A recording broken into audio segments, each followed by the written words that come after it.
The Spring Budget announced measures to abolish the current non-dom regime and replace it with a more fairer and simple residence-based approach.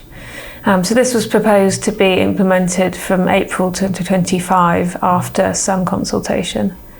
Whilst Labour supports most of the proposed new changes, including a 4-year residence test and the 10-year inheritance tax test, they have proposed some changes.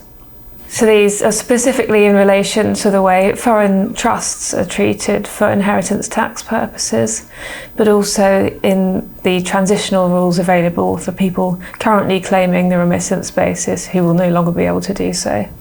Labour currently haven't proposed any immediate changes to personal tax, and they've said that they're going to keep income tax and national insurance contributions the same. They have proposed possible changes to capital gains tax, including the possible abolishment of capital gains tax for people with carried interest. They've also committed to giving HMRC a lot more funding to tackle tax avoidance.